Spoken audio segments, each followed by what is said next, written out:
This is West Africa Weekly, a live series brought to you by Lynx and ReconAfrica, where we talk about oil and gas news, projects, and developments that you can sink your teeth into. Here are your hosts, Greg and Arvie.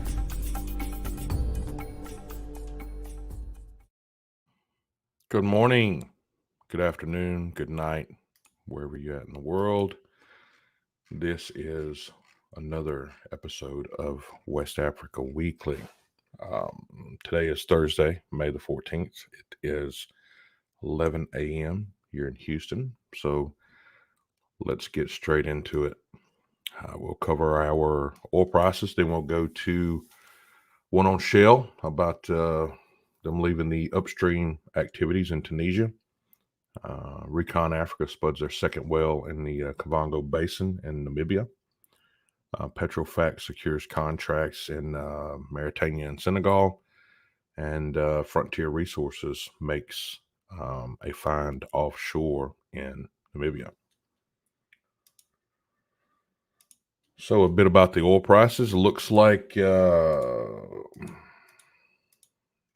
WTI is setting at 65.15 and Brent is at 68.48.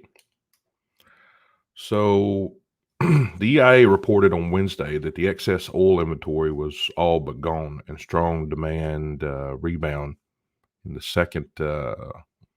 second half of this year could lead to an even steeper draw on the stock. Once the report came out, the price jumped a bit, but it settled back to what we see here today. But the outlook remains the same. They're calling for it to be upbeat. Not sure if I'd call it upbeat, but it's certainly a change from last year around this time. We also know that OPEC's sitting there with the supply cutback, waiting to put it back online. So I wouldn't run into that burning building waving my upbeat flag just yet. We'll have to wait and see. All right. Over here, this is Shell. They're signaling the exit from upstream activities in Tunisia.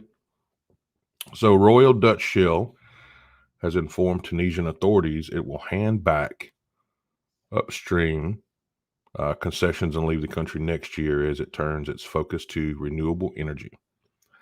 Shell's departure will mean the Misker concession and the southern city of Gabiz will be handed back to the government.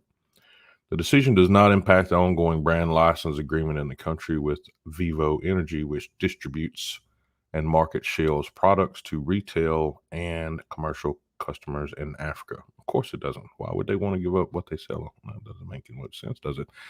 The gradual departure of major Western energy companies from Tunisia in recent years follows growing frustration with the country's unstable regulatory and political environment since the 2011 revolution that has led to investments drying up. Yeah, so you'll start seeing more of the IOCs doing the same thing that Shell's doing here in Tunisia. It's just a matter of time.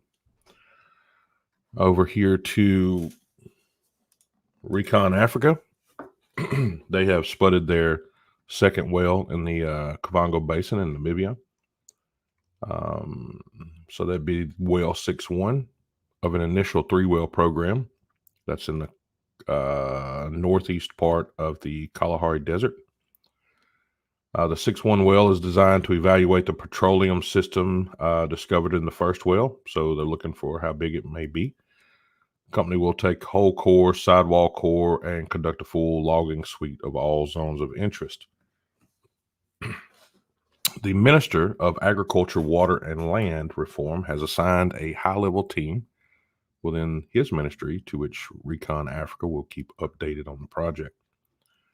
The committee represents the water resource management, water supply, sanitation, communal land management, agricultural projects departments within the ministry. So yeah, that's we've been watching Recon Africa for a while, so that's their second well there. So we'll update everyone if they find anything there in the second one. Maybe they'll find a good reservoir. All right, Petrofac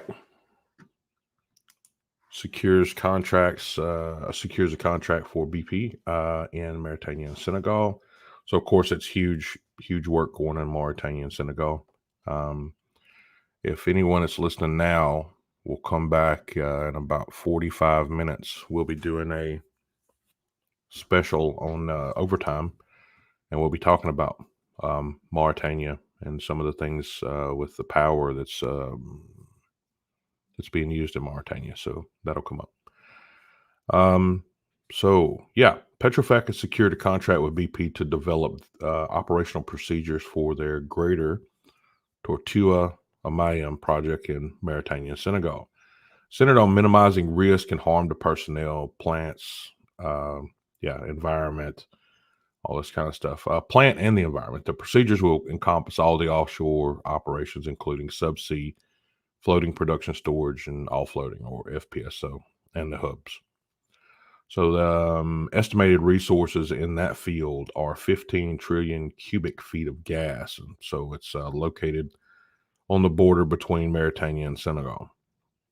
The integrated gas value chain and nearshore liquefied natural gas development will export LNG to global markets, as well as supplying gas to Senegal and Mauritania, which is drastically needed.